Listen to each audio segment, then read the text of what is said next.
والسلام على رسول الله صلى الله عليه وسلم وعلى آله وصحبه وسلم أجمعين. أما بعد، إن شاء الله تعالى شركة جرائد وحكو سابسنياي أنا أيوب آدم علي وحانا رواينا كلا هدلو عن وهدلو شركان طالبا markay ahayd 18 bishii sagaalaad 2011 warbaahinta Puntland waxay baahisay maqal ama sawiro aniga igu saabsan. haddaba waxaan rabaa shacabweynaha muslimiinta ama reer gaalkacyood ama ha ahaadaan meel walba ay joogaan, waxaan rabaa horta sababtu maxay tahay, maxayna ku dhacday inaan warbaahintaas lagu baahiyo ama sawiradaas lagu arko.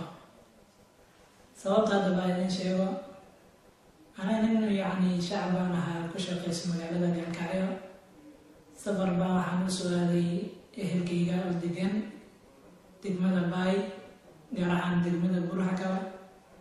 أنا وسفر كي قصو جربا وحالي وقبتي دقمة بروعين كدبنا وحالي وهلي جاريا وطبال باري وحالي وهلي عجلتين محاضرين كدوبا كدبنا وحالي ويريا وتعجلتين كان أنا كويرا أنا وته كدبنا وحالي علينا إيران خوارج باتهاي كدبنا وحالي لعي صدقة برعين دور أسبوع بمشي سلبوا امتحان اللي يجري دلاي كدبنا سؤال اللي هو يديناي كدبنا وحالي علينا عيدا كيما للبطلان ماشي مادام اللي راعين كان بالو رجي ciidanka way soo kaxayseen meel carabi jaani la soo dhigay anagoo garan waayo indhaha ka xirnaa.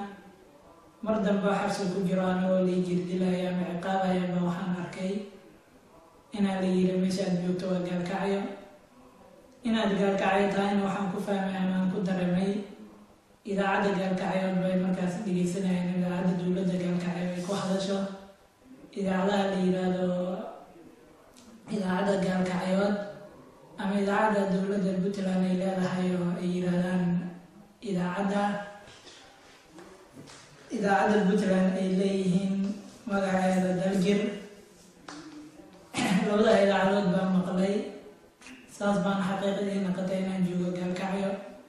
kadibna jirdil iyo ciqaab fara badan baa la marsiiyey. kadibna waxaa la yiri sheeg waxaan kaa rabnaa haddaad noo sheegtid waxaa laga yaabaa inaan ku sii dayno ama meesha rabta aad aadid. anagoo jirdilkii iyo waxay xabsi daayinkai aan ku daahay anagoo aan faraxsan baan ma jiray maxaad rabtiin idin sameeyaa. anagoo aan salaaya naftaada aad badbaadsatid iyo dadkan waxay rabaan bal aad eed. niman baa waraaqa la soo baxeen oo meesha fadhiyeen odayaasha ka mid ah. markaas bay igu yiraahdeen magacyadan baan kaa rabnaa meesha ku qoran, waxaan kuu yiraahdaan dhehaysa, waxaana rabnaa inaan yiraahno nimankan saan kugu sheegno inay yihiin shabaabna ay la shaqeeyaan qaybta gaalkacyo u joogaan inaad tiraadid baan kaa rabnaa warbaahinta kaa sii dayno. warkii sidii baa lagaga duubay warbaahinta lagu sii daayay. kadibna warkaas war lagu qasbi baa hayaan wargaasna qaybna waa ka aqaynay qaybna ma aqaynin. kadibna waxaa maqlaan oo indhaha ka xiran baarto meeshii laga sii daayay. kadibna murug iyo fara badan aan la fadhiisan waayo shirkan jaraa'id aan u qabtay waxay tahay inaan warkii caddeyntiisa aan bixiyo. warkaas horta wuxuu ahaa niman war lagu qasbay oo la yiri xaqiiqda ka hadalna dadkaas wax ka sheeg. odayaashaas meeshaas kasoo qayb galay niman odayaal baa kamid ah oo tiro badan oo Puntland ka mid ah. afartaa nin baa u horeyso yani magacyadooda aan ka xifdiyey. ninka la yiraahdo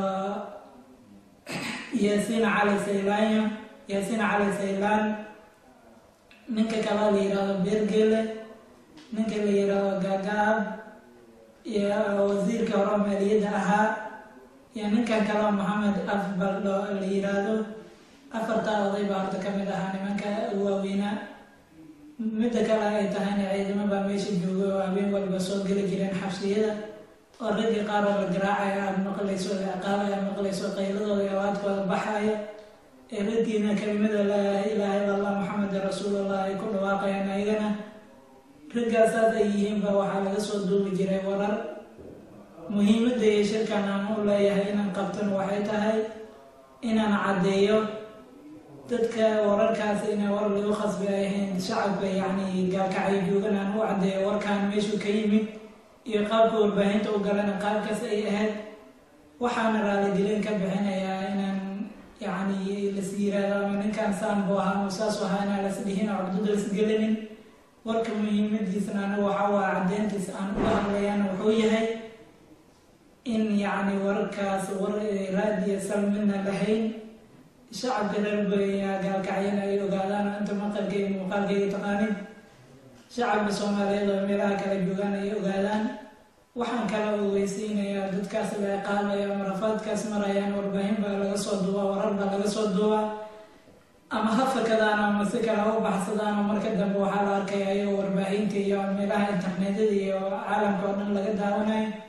warkaasna dee waxaan ugu digayaa dadka shacabka muslimiinta inaan ku kadmin aniguna danta igu khalifto aniga aan u fadhiisan waayo habeenii baalan aan u hurdi waayo waxay tahay warkiiba aniga aan sheegay oo aniga aan maqlay haddana kadib raggii qaar ka mid ah oo la dilay qaar ka mid oo dhaawaca yihiin kadibna haddana la yiri warbaahintiibaa muuqaalkaaga ka muuqday wararkaagi intaasba haddana murugta igu sii darto aniga aan la fadhiisan waayo aan ka hurdi waaye waxa shirka jaraa'idii u qabtay aan yacni u qabtayna intaas bay ahayd shacabka yacni reer gaalkacyona waxaan ugu mahadcelinayaa dhegeysiga ay dhegeystaan ama yacni sida ay ugu kalsoomin wararkaas qaarkood rag badan baa jiraan oo xabsida lagu ciqaaba kuwo la tacdiibi baa jiraan warar laga soo duubay warbaahinta soo dhigaan ama internetyada soo dhigaan yaana lagu kalsoomin baan leeyahay anigana waxaan allah weydiisanayaa kasoo kanale shacabka aan weydiisanaya inaa cafiis iyo yacni raaligelin marka hore aan ka weydiisto warkaasna sida u dhacay oo halaas uu yahay warkaasna meeshaas nooga egyahay wabilahi towfiiq wallahu subxaanahu watacaala aclam. asalaamu calaykum.